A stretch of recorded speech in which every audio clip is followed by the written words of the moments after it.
ये कंप्लीट हो गया था। इसमें हल्के और भारी डीएनए को पहचानने के लिए हम लोग किसका प्रयोग करते हैं? Caesium chloride. याद आ रहा है ना? नाम लिखा था क्या चीज़? CsCl। ठीक है ना? Ci नहीं है, CsCl। ठीक है ना? Cl है ये, सीजियम क्लोराइड। ठीक है ना? सीजियम क्लोराइड हम लोग जो है यहाँ पे बताते हैं। ठीक है, आज का टॉपिक जो है वो क्या होगा बताएं? आज का टॉपिक जो है यही है, डीएनए के प्रतिकृतिकरण के बारे में हम लोगों ने देखा था। ठीक है ना? तो डीएनए का प्रतिकृतिकरण जो है वो क्या कहलाता है ये हम लोग सीख चुके थे। लेकिन आज जो है हम लोगों को देखना होगा क्या चीज़? कार्य प्रणाली और एंजाइम। कार्य प्रणाली और क्या चीज़? एंजाइम। तो इसको समझने से पहले हम लोग जो है थोड़ा सा देख लेते हैं इधर कि डीएनए प्रतिकृतिकरण है क्या। एक्चुअली डीएनए प्रतिकृतिकरण क्या है, किसको कहते हैं, तो ये समझना है हम लोगों को। देखिए टॉपिक जो है अगर हम लोग शुरू करें डीएनए प्रतिकृतिकरण, तो डीएनए रेप्लिकेशन में, रेप्लिकेशन का मतलब क्या होता है? एग्जैक्ट कॉपी बनाना। रेप्लिकेशन मतलब होता है जैसा डीएनए हम लोगों को मिला है वैसा ही जो है एक और दो डीएनए बना देना, दो और डीएनए बना देना। तो डीएनए रेप्लिकेशन में सबसे ज़रूरी जो फिगर पहचानने वाला होता है वो ये है, हम लोग पढ़े हैं उल्टा वाई के आकार का। और इस उल्टे वाई को हम लोग क्या बोलते हैं बताएं? उल्टे वाई को हम लोग क्या बोलते हैं? रेप्लिकेशन फॉर्क बोलते हैं। ठीक है ना? प्रतिकृतिकरण फॉर्क बोला जाता है इसको। क्या कहा जाता है? प्रतिकृतिकरण, प्रतिकृतिकरण फॉर्क। समझ में आया ना? प्रतिकृतिकरण फॉर्क कहते हैं हम लोग इसको। ठीक है, और ये जो है चलता है किधर से किधर तक? तीसरे सिरे से पांचवें सिरे की ओर। नहीं, गड़बड़ हो जाएगा। तीसरे से पांचवें की ओर ये नहीं चलेगा, ये चलेगा पांचवें से किधर? तीसरे की ओर। समझ में आ रहा है ना? पांचवें से तीसरे की ओर चलेगा। और ये जो होगा ना, ये होगा किधर? इसका उल्टा, तीसरे से कौन? पांचवें की ओर। ठीक है ना? इस वाले रज्जु को हम लोग क्या नाम देते हैं? इस वाले रज्जु को हम लोग क्या नाम देते हैं? लीडिंग। ठीक है ना? लीडिंग स्ट्रैंड बोला जाता है इसको। क्या बोला जाता है? Leading strand. ठीक है ना? लीडिंग स्ट्रैंड हम लोग कहते हैं इसको। और इसको जो है बोलते हैं क्या चीज़? Lagging strand. क्या बोलते हैं इसको? लैगिंग, लैगिंग स्ट्रैंड हम लोग कहते हैं। ठीक है ना? लैगिंग स्ट्रैंड इसको बोला जाता है। ठीक है ना? तो लीडिंग स्ट्रैंड किधर से किधर होता है बताएं? लीडिंग स्ट्रैंड हम लोग बताएंगे तीसरे से पांचवें की ओर, इधर से नीचे से पढ़ते हैं। समझ में आया ना? थर्ड प्राइम से ये किधर की ओर होगा? फिफ्थ प्राइम की ओर होगा। और लैगिंग स्ट्रैंड किधर से किधर होता है? फिफ्थ प्राइम से थर्ड प्राइम की ओर होता है। लैगिंग स्ट्रैंड किधर से किधर होगा? फिफ्थ प्राइम से थर्ड प्राइम की ओर होगा। ठीक है, तो ये जो है दो अलग अलग स्ट्रैंड्स के नाम हम लोगों को मिल जाते हैं। एक लीडिंग स्ट्रैंड हो जाएगा और एक और कौन हो जाएगा? लैगिंग स्ट्रैंड हो जाएगा। ठीक है ना? तो इन दोनों में से रेप्लिकेशन जो है दोनों का होता है।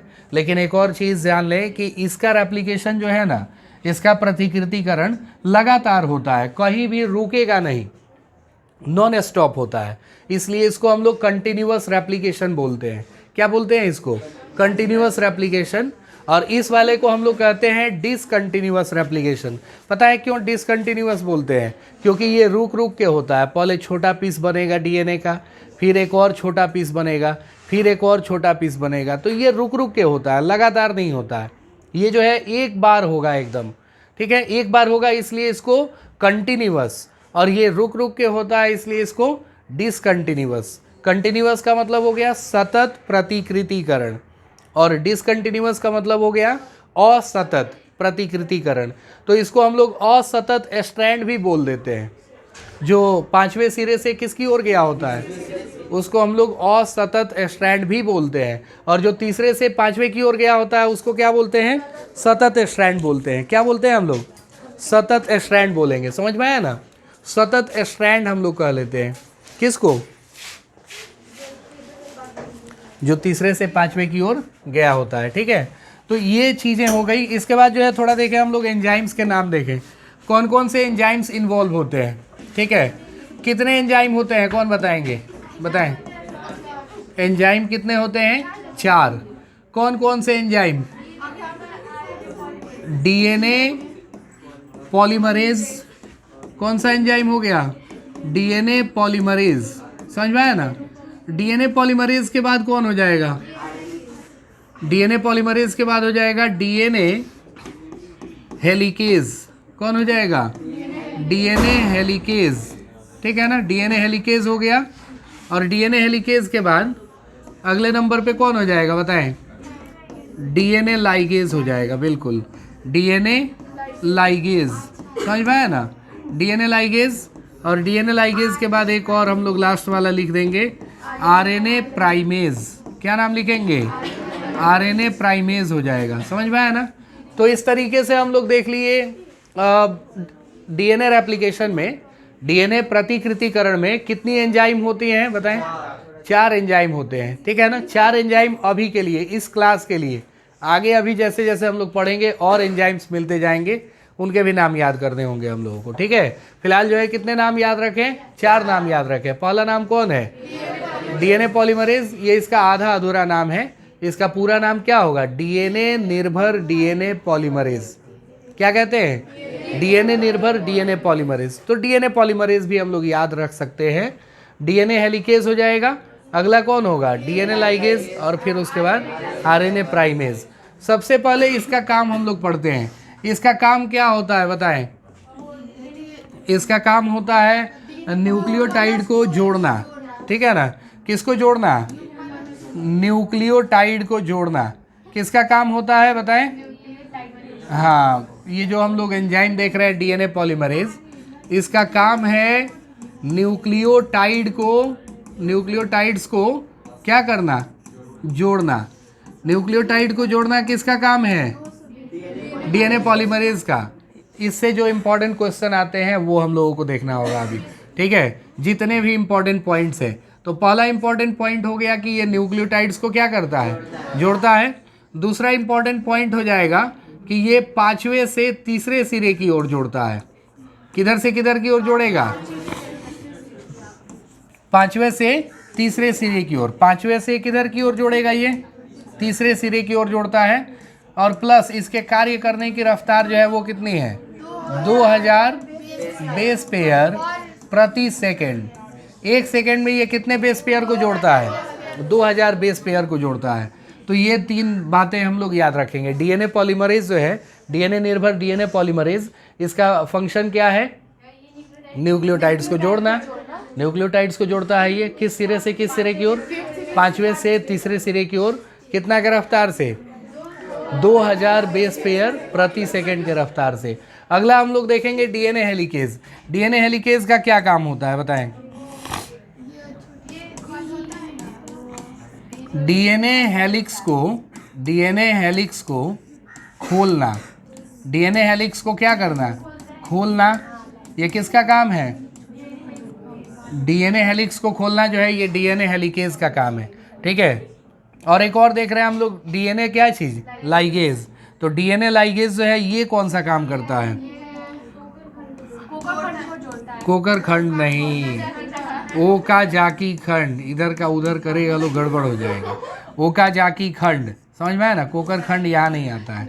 ओकाजाकी खंड जो है इसको जोड़ने का काम कौन करता है बताएं, डीएनए लाइगेज करता है, ठीक है। और आरएनए प्राइमेज जो है ये कौन सा काम करेगा बताएं, आरएनए प्राइमेज जो है ये आरएनए प्राइमर्स को जोड़ता है। किसको जोड़ता है, आरएनए प्राइमर्स को जोड़ना, ठीक है ना। ये किसका काम है, अब चलें सबको एक एक करके हम लोग समझते हैं। ये तो एंजाइम्स हो गए, ठीक है ना। इन स्ट्रैंड्स के नाम भी हम लोग देख लिए, लीडिंग स्ट्रैंड और लैगिंग स्ट्रैंड। लीडिंग स्ट्रैंड की पहचान क्या है, वो तीसरे सिरे से 5वें की ओर गया होता है। लैगिंग स्ट्रैंड की पहचान क्या है, 5वें से तीसरे की ओर गया है, ठीक है ना। ये हमेशा कैसे याद रखेंगे 5वें से तीसरे की ओर, बताएं कोई एक इसका उपाय। हम लोग ना डीएनए पॉलीमरेज को याद रखते हैं। डीएनए पॉलीमरेज जो नया वाला डीएनए बनाएगा वो हर हाल में किस सिरे से किस सिरे की ओर होगा, 5वें से तीसरे की ओर होगा। यहाँ 5वें से तीसरे की ओर बनने वाला है, समझ में आया ना। यहाँ जो डीएनए बनने वाला है किस सिरे से किस सिरे की ओर बनने वाला है, 5वें से तीसरे की ओर। तो उसका पूरक जो है वो कौन होगा, तीसरा से 5वां। तो तीसरा से 5वां हर हाल में हम लोग इस साइड रखते हैं और इसको क्या कहा जाता है, लीडिंग स्ट्रैंड बोला जाता है। लीडिंग स्ट्रैंड नहीं तो इसको हम लोग क्या बोलते हैं बताएं? सतत। क्या बोलते हैं? सतत स्ट्रैंड, ठीक है ना। और इसको क्या बोलते हैं हम लोग? असतत। असतत क्यों कहते हैं? क्योंकि इसका रेप्लिकेशन जो है वो लगातार नहीं होता है, कंटिन्यूअस नहीं होता है। समझ में आ रहा है ना। तो इस तरह से डीएनए रेप्लिकेशन में इतनी चीज़ें याद रखेंगे। इस पूरे फिगर को हम लोग क्या बोलेंगे? रेप्लिकेशन फॉर्क, ठीक है ना। तो डीएनए पॉलीमरेज इसको साइड में करते हैं अभी। डीएनए हेलिकेज जो है ये डीएनए हेलिक्स को खोलता है। हम लोग जानते हैं डीएनए की संरचना जो है वो कैसी होती है? द्विरज्जुकीय। दोनों रज्जुक खुला होता है या बंद होता है बताएं? बंद होता है। दोनों रज्जुक तो ऐसे होगा ना, बंद होगा। लेकिन जब रेप्लिकेशन करना होगा, तो रेप्लिकेशन के टाइम इनको खोलना पड़ता है। रेप्लिकेशन के टाइम इसको खोलना पड़ता है। और यही दोनों रज्जुक को खोलने का काम, इन दोनों रज्जुकों को खोलने का काम कौन करेगा? कौन सा एंजाइम बताएं? DNA helicase. कौन सा एंजाइम? DNA helicase. ये डीएनए हेलिक्स को खोलने का काम करता है, इसलिए इसका नाम रख दिया गया है क्या चीज़? DNA helicase. तो सबसे पहले इसी की ज़रूरत होती है, डीएनए हेलिक्स को खोलना, ठीक है ना। डीएनए हेलिक्स को खोलने का काम करता है। उसके बाद बारी आती है किसकी बताएं? डीएनए पॉलीमरेज की। किसकी बारी आती है? DNA polymerase. तो डीएनए पॉलीमरेज जो है वो जोड़ता है, किन को जोड़ता है? न्यूक्लियोटाइड्स को। एक देखें यहाँ पे ऑलरेडी कोशिका में जो है ना डीएनटीपी होता है। कोशिका में क्या होता है बताएं? डीएनटीपी, डीऑक्सी राइबो न्यूक्लियोटाइड ट्राइफॉस्फेट। इसका फुल फॉर्म याद रखें। डीएनटीपी का फुल फॉर्म क्या होगा बताएं? हाँ, डीएनटीपी का फुल फॉर्म जो होगा यहाँ लिख देते हैं हम, ठीक है ना। डीएनटीपी, डीऑक्सी, ठीक है ना, राइबो न्यूक्लियोसाइड। समझ में आया ना। डीऑक्सी राइबो न्यूक्लियोसाइड और क्या हो जाएगा? ट्राइफॉस्फेट। समझ में आया ना। ट्राइफॉस्फेट हो जाएगा। याद रहेगा डीएनटीपी का फुल फॉर्म। डीएनटीपी का फुल फॉर्म क्या होगा? Deoxy ribo nucleoside triphosphate. इसके ना दो काम होते हैं। इसके कितने काम होते हैं? एक तो ये काम करता है ऊर्जा देने का। देखें, हमें मालूम है कि कोई भी काम बिना एनर्जी के हो सकता है क्या? बगैर ऊर्जा के। लाइट भी जलाना है तो उसके लिए एनर्जी चाहिए। समझ में आया ना। तो ये पूरी प्रक्रिया के लिए संपूर्ण जो ऊर्जा का खर्च होता है वो किसके जिम्मे होता है? डीएनटीपी के जिम्मे होता है। यही इस पूरी प्रक्रिया के लिए ऊर्जा देने का काम करता है। दूसरी चीज़ हम लोग देखें कि जो डीएनटीपी होता है ना, डीएनटीपी ये एक क्रियाधार की तरह कार्य करता है। क्रियाधार का अर्थ हो गया कि ये जो है काम करने की प्रक्रिया बताता है। जैसे हम लोगों को कोई काम दिया जाए करने के लिए और उसके बारे में बताया नहीं जाए कि कैसे करना है, तो हम लोग सही से कर पाएंगे क्या? बिल्कुल नहीं। लेकिन एक काम दिया जाए और कैसे करना है ये भी बता दिया जाए तो हम लोग अच्छे से काम कर सकते हैं। तो ये सेकंड वाला जो कंडीशन बताया वो क्रियाधार जो है कहलाता है। समझ में आ रहा है ना। इसको हम लोग सबस्ट्रेट कहते हैं। तो डीएनटीपी के कितने कार्य होते हैं बताएं? दो कार्य होते हैं। एक पूरे सिस्टम के लिए ऊर्जा देना और दूसरा जो है खुद क्रियाधार की तरह कार्य करना, यानी एक एक काम जो है अपनी देख रेख में करवाना। तो डीएनटीपीज में यही चीज़ें आती है। ये जो हम लोग जानते हैं ATGC, समझ में आ रहा है ना। ATGC ये सब जो है ऑलरेडी एक्स्ट्रा भरा पड़ा होता है किसके पास? सेल के पास। समझ में आ रहा है ना। सेल के पास भरा पड़ा होता है। तो डीएनए पॉलीमरेज आएगा और एक एक न्यूक्लियोटाइड को लाएगा। जैसे मान के चले कि ये जो पहले वाला डीएनए है इस पर एक क्रम दे दिया है ATCGCC या G, ठीक है ना, TA ऐसे करके दे दिया है। तो बताएं ये इसमें से डीएनटीपी में से किसको लाएगा? अभी T को लाएगा। इसके बाद किसको लाएगा?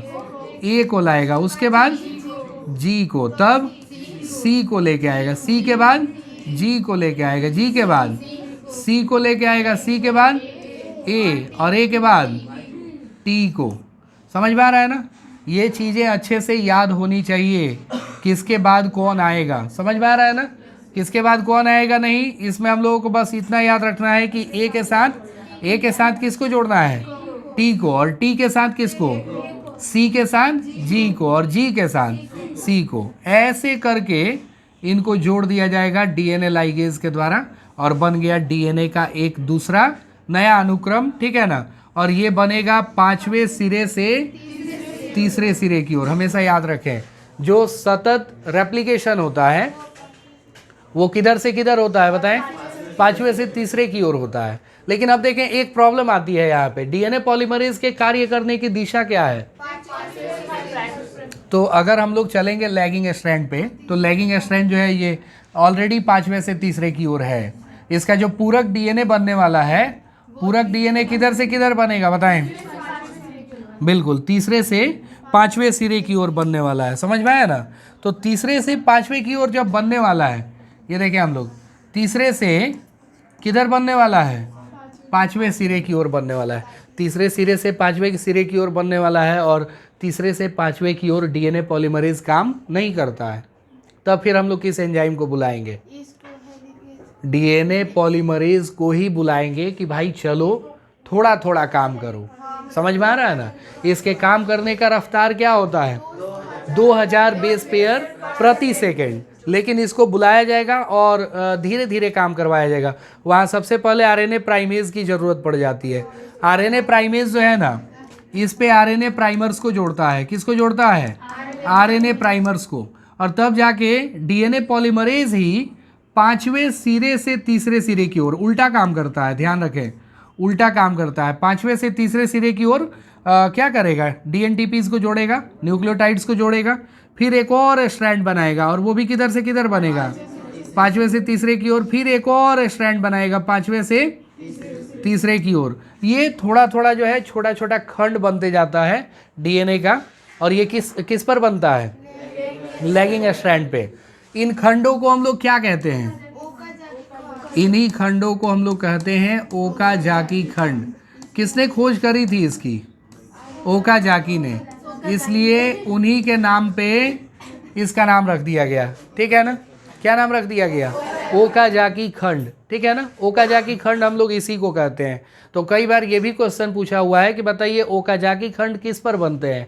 लीडिंग स्ट्रैंड पर बनते हैं या लैगिंग स्ट्रैंड पे? क्या बताएंगे?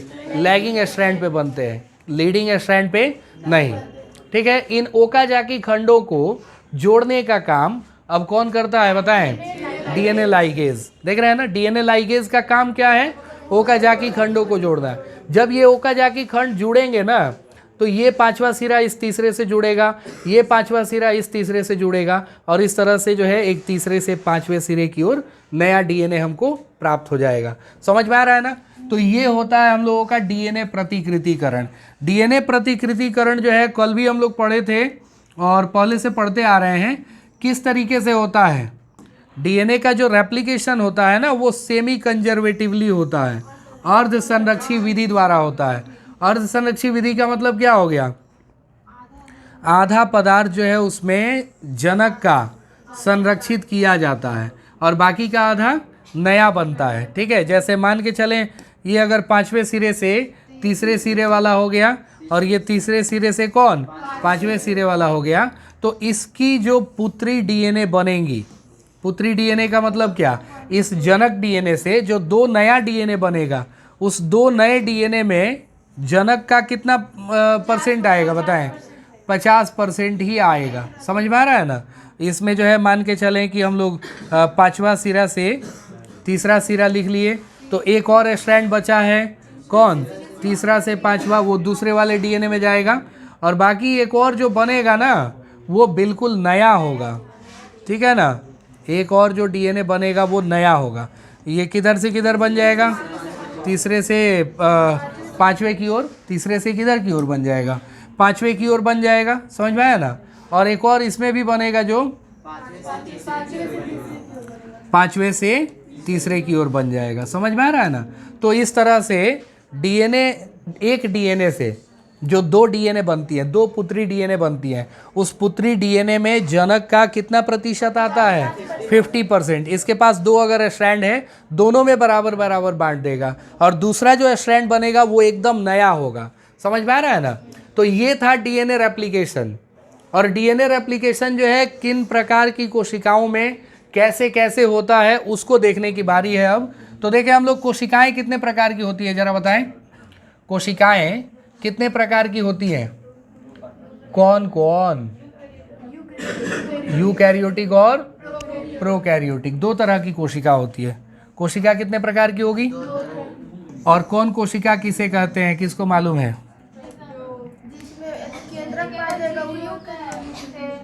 केंद्रक पाया जाता है जिसमें, देखें हम लोग, ये हो गई एक कोशिका, और इसके पूरे केंद्रक द्रव्य में, ठीक है ना, पूरे साइटोप्लाज्म में डीएनए का अधिकार होता है।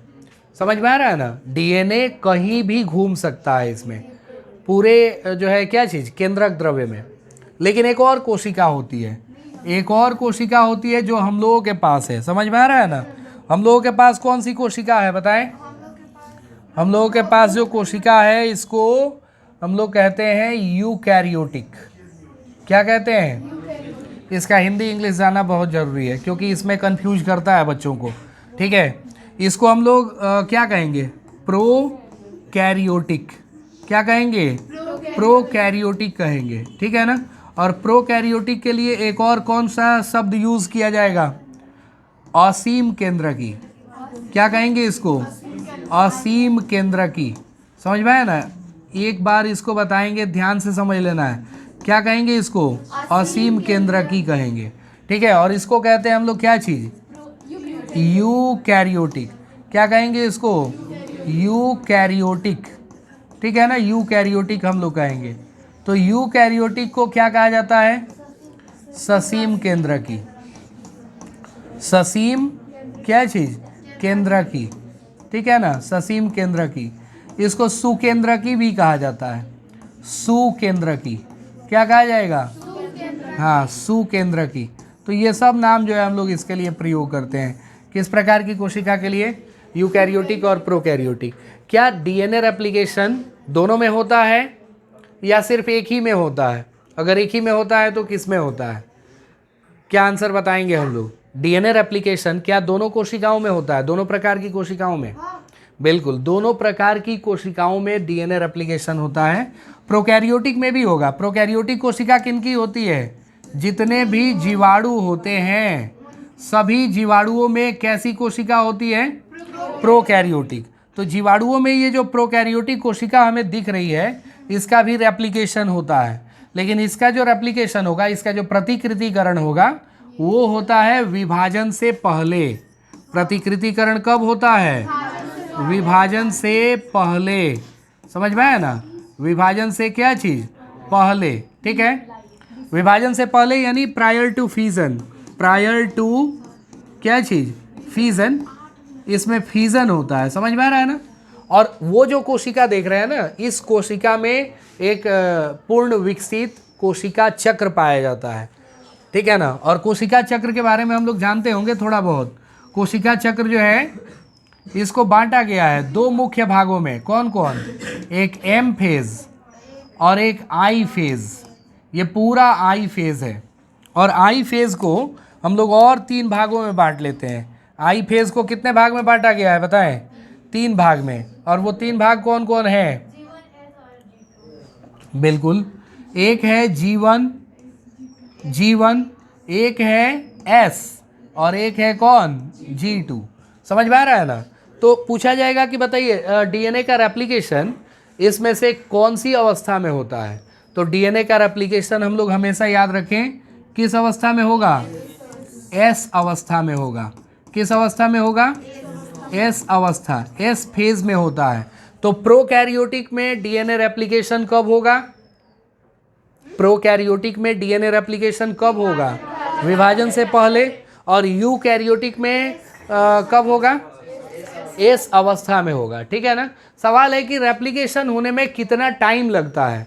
रेप्लिकेशन होने में कितना टाइम लगता है? तो अगर हम लोग इनकी बात करें, खास तौर पे एक जीवाणु जिसको हम लोग बचपन से जानते हैं, समझ में आया ना? ये अच्छा 12th में जाने हैं, ठीक है कोई बात नहीं। ई कोलाई, इसेरिचिया कोलाई, समझ में आ रहा है ना?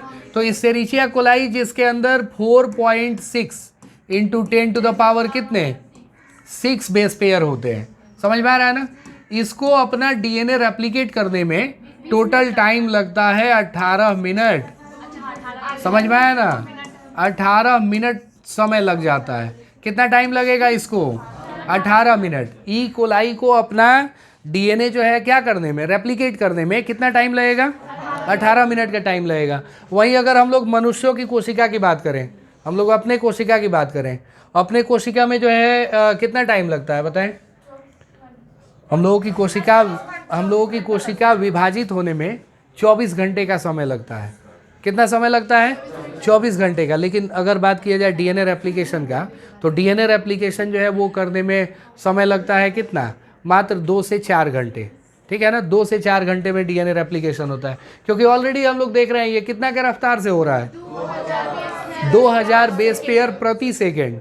एक सेकेंड में कितने बेस पेयर जुड़ रहे हैं? 2000। इसके पास इतने बेस पेयर हैं, हम लोग काउंट कर सकते हैं कितना टाइम लगेगा इसको काम करने में। समझ में आ रहा है ना? तो ये था हम लोगों का डीएनए रेप्लिकेशन, एंजाइम कार्यविधि, क्रियाविधि। ठीक है ना, इसमें जितनी बातें बताए हैं उसमें से एक क्वेश्चन या 2 क्वेश्चन आता है, एकदम श्योर है। ठीक है ना, डीएनए रेप्लिकेशन से। इसके बाद जो है हम लोगों को चलना होगा, एक और चीज़ पहले से हम लोग जानते हैं। क्या जानते हैं? फ्रांसिस क्रिक ने बताया था कि डीएनए जो है जब अपना रेप्लिकेशन करता है, ठीक है ना, तो रेप्लिकेशन के टाइम एक और काम चलता है। कौन सा बताएं? डीएनए से क्या बनने का? एमआरएनए बनने का। समझ में आ रहा है ना? और एमआरएनए से क्या बनने का बताएं? प्रोटीन बनने का। एमआरएनए से क्या? ये 2 चीज़ें चलती हैं।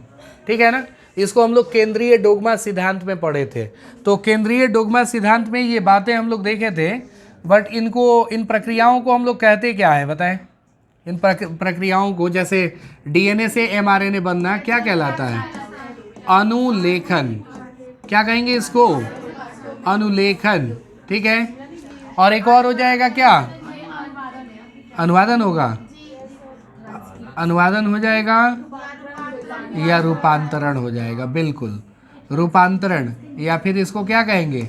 अनुवादन, ट्रांसलेशन। समझ में आया ना? क्या कहेंगे इसको? ट्रांसलेशन कहेंगे, अनुवादन कहेंगे। तो डीएनए जो है वो एमआरएनए में बदलेगा। इस प्रक्रिया को क्या कहेंगे? अनुलेखन। और एमआरएनए किस में बदलेगा? प्रोटीन में। ठीक है, तो हम लोग डीएनए रेप्लिकेशन पढ़ लिए, डीएनए का प्रतिकृतिकरण, ये वाला टॉपिक पूरा हुआ अभी। समझ में आ रहा है ना? लेकिन 2 प्रक्रियाएं साथ साथ चलती हैं। जब डीएनए रेप्लिकेट करता है अपना, उसी समय अनुलेखन भी चल रहा होता है। तो अब हम लोगों को अनुलेखन के बारे में समझना होगा। अनुलेखन क्या है बताएं? परिभाषा अगर पूछी जाए हम लोग क्या बताएंगे? डीएनए से एमआरएनए बनने की प्रक्रिया अनुलेखन कहलाती है। डीएनए से एमआरएनए बनने की प्रक्रिया अनुलेखन कहलाती है। होता कैसे है अनुलेखन? तो अनुलेखन को समझने के लिए हम लोगों को ट्रांसक्रिप्शन यूनिट पे ध्यान देना होगा। ठीक है ना, अनुलेखन इकाई होती है, अनुलेखन इकाई। समझ में आ रहा है ना? तो पूछा जाएगा कि बताइए अनुलेखन इकाइयाँ कितनी होती हैं? तो याद रखें हम लोग, अनुलेखन इकाई जो होती है वो 3 होती है। अनुलेखन इकाई कितनी होगी? 3 होगी। कौन कौन कौन बताएंगे?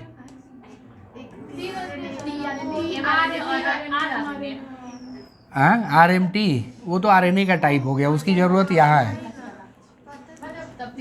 भूल गए लोग ने? सबसे पहले होता है उन्नायक। क्या होता है? उन्नायक होता है। और उन्नायक को हम लोग कहते हैं क्या चीज़? प्रमोटर। उन्नायक को क्या कहा जाएगा? प्रमोटर कहा जाएगा। याद आ रहा है? अब सेकंड नंबर कौन होता है बताएं? याद आ रहा है तो सेकंड नंबर होता है संरचनात्मक जीन। संरचनात्मक जीन, समझ में आया ना? संरचनात्मक जीन हो गए, स्ट्रक्चरल जीन।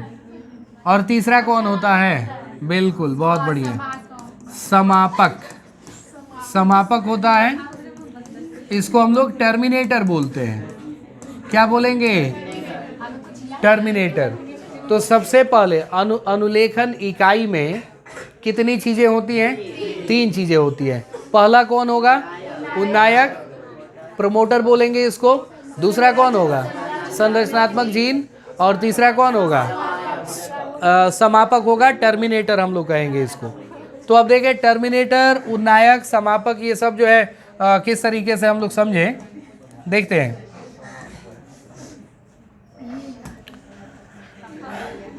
डीएनए जो है ये कैसे होता है हम लोग जानते हैं।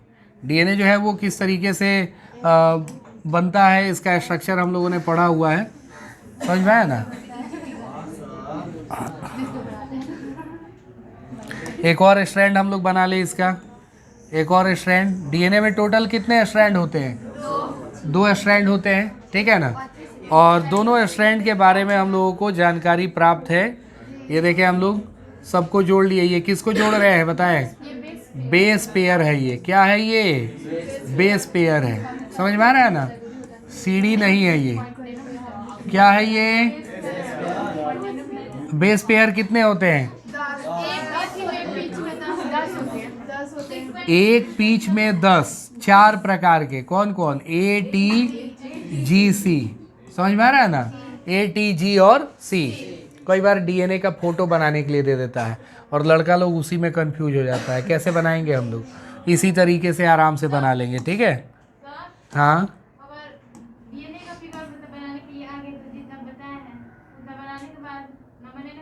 नहीं, बिल्कुल। ए हो गया, ए के साथ किसको जोड़ेंगे? टी को। ये जरूर दिखाएंगे हम लोग, इसको जोड़ के जरूर दिखाएंगे, ठीक है ना। जी के साथ सी को, अगर सी है तो सी के साथ, इधर टी है तो उधर कौन होगा? ए होगा। इधर ए है तो इधर कौन होगा? टी। जी है तो सी, सी है तो जी। ऐसे करके हम लोग कुछ भी, कोई भी सीक्वेंस लिख देंगे। बस यही ध्यान रहे कि गड़बड़ नहीं जोड़ना है। यहाँ कुछ भी लिख दें हम लोग, जी लिख दिए, जी के साथ किसको करेंगे? सी अगर लिख दिए तो सी के साथ जी। ऐसे करके हम लोग पूरा टेबल कंप्लीट कर देंगे। अब देखे चले आते हैं हम लोग, इसको अगर सीधा किया जाए, ठीक है ना, सीधा किया जाएगा तब हम लोगों को क्या मिलेगा? सीधा किया जाएगा तो ये देखें हम लोग, इसको अगर ओपन करें, खोल लें हम लोग, खोल लेंगे तो हम लोगों को 2 जो है क्या मिलेंगे बताएं। इसको हम लोग दूसरे कलर से बना लें।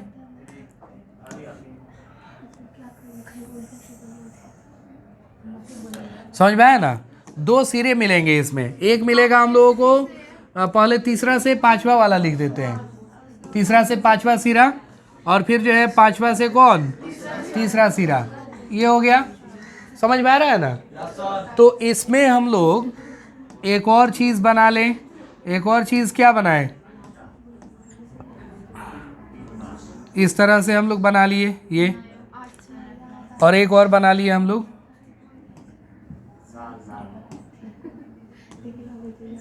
एक और यहाँ बना लिए हम लोग। समझ में आया ना। तो ये दोनों जो है, ये दोनों किसको सूचित कर रहे हैं बताएं? ये सूचित कर रहा है उन्नायक को। किसको सूचित कर रहा है बताएं? उन्नायक। और ये उन्नायक वही स्थल है, प्रमोटर जो है ये वही स्थल होता है जहाँ से कौन सी प्रक्रिया शुरू होती है? बिल्कुल, यहाँ से अनुलेखन जो है, अनुलेखन जो है वो क्या होता है? प्रारंभ होता है। अनुलेखन प्रारंभ होता है कहाँ से? प्रमोटर से, ठीक है। और ये जो लास्ट वाला हम लोग देख रहे हैं, लास्ट वाला क्या है बताएं?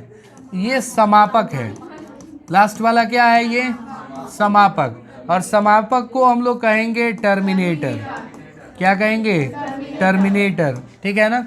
कंसंट्रेशन रहेगा तभी ये टॉपिक समझ में आएगा, इसलिए ध्यान से देखें। यहाँ से क्या क्वेश्चन आएगा हम लोग बोल नहीं सकते हैं, तो इसलिए अच्छे से एक एक बात जो है याद रहना चाहिए। उन्नायक हो गया और कौन हो गया? समापक। तो उन्नायक और समापक के बीच में हम लोग कौन रखे हैं? इसके बीच में जो आते हैं उनको कहा जाता है संरचनात्मक जीन, स्ट्रक्चरल जीन कहा जाता है। क्या कहा जाएगा? Structural gene. ये भी क्वेश्चन पूछेगा, बताइए स्ट्रक्चरल जीन किस पर होते हैं, कौन से स्ट्रैंड पे होते हैं? हम लोग क्या बताएंगे? तीसरे से 5वें पर। समझ में आ रहा है ना। तीसरे से किस पर? 5वें पर। और ये जो प्रमोटर होते हैं और टर्मिनेटर होते हैं, ये 5वें से तीसरे सिरे को देख के पहचाना जाता है। समझ में आया ना। तो इनमें से दोनों स्ट्रैंड का अलग अलग नाम बनाया गया है। इस वाले स्ट्रैंड का नाम जो है क्या है, कौन बताएंगे? इस वाले स्ट्रैंड को हम लोग सतत नहीं, इसको इस बार कहेंगे टेम्पलेट। क्या कहेंगे? Template strand. क्या कहेंगे इसको? टेम्पलेट स्ट्रैंड कहेंगे। ठीक है, टेम्पलेट स्ट्रैंड। और टेम्पलेट स्ट्रैंड के बाद एक और देख लेंगे हम लोग, नीचे वाला जो 5वें सिरे से तीसरे सिरे की ओर गया है, इसको क्या कहेंगे हम लोग बताएं? इसको कहा जाएगा कोडिंग, कूट लेखन। कोडिंग को हिंदी में हम लोग क्या कहते हैं? कूट लेखन। तो कूट लेखन स्ट्रैंड कहा जाता है इसको। क्या कहा जाएगा? कूट लेखन स्ट्रैंड। इसको हम लोग कह देंगे क्या चीज़? कोडिंग स्ट्रैंड कहेंगे। समझ में आ रहा है ना? Coding strand. और एक और कौन? Template strand. टेम्पलेट स्ट्रैंड कैसे पहचानते हैं बताएं? तीसरे से 5वें की ओर जो गया होगा उसको क्या कहेंगे? Template strand. और जो 5वें से तीसरे की ओर गया होगा उसको क्या कहेंगे? कूट लेखन स्ट्रैंड या कोडिंग स्ट्रैंड कहेंगे। किसके हिसाब से mRNA बनता है? क्योंकि ये जो अनुलेखन है वो DNA से mRNA बनाने की प्रक्रिया है। तो किसको देख के बनेगा? टेम्पलेट स्ट्रैंड को या कोडिंग स्ट्रैंड को?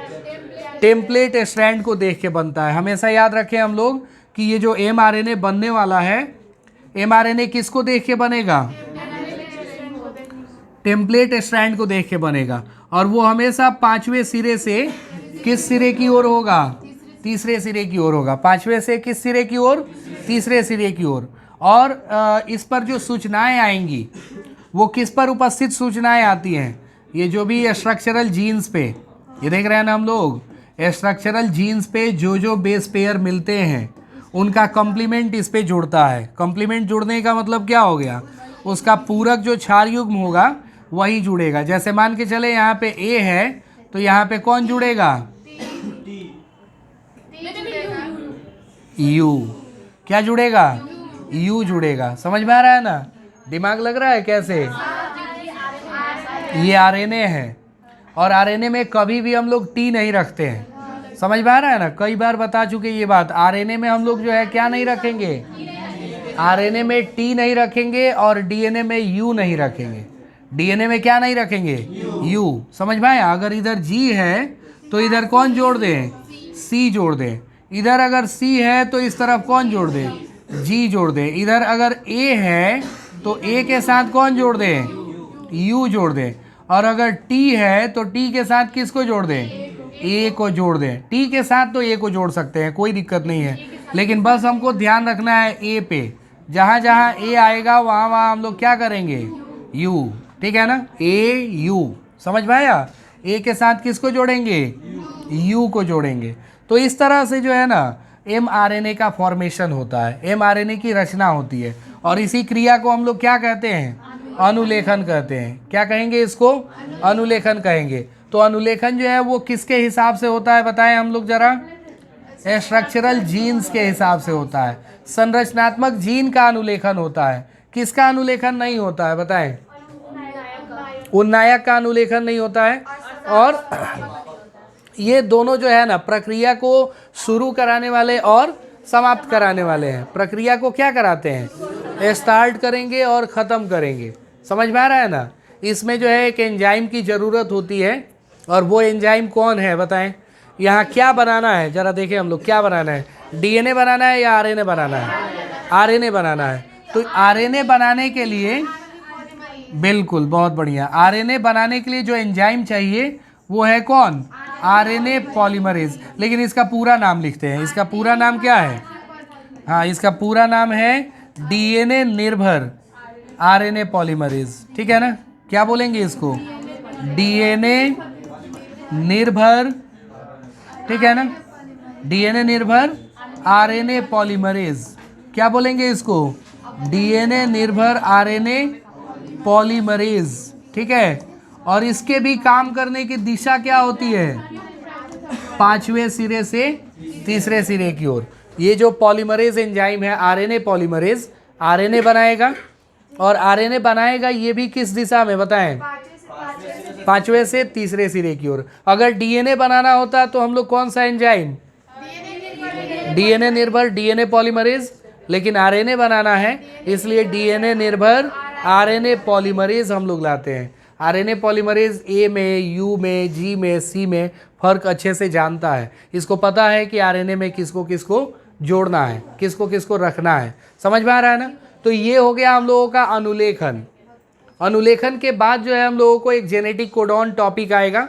जेनेटिक कोडॉन जो है पढ़ना है, और जेनेटिक कोडॉन के बाद हम लोग जो है शुरू करेंगे क्या चीज़?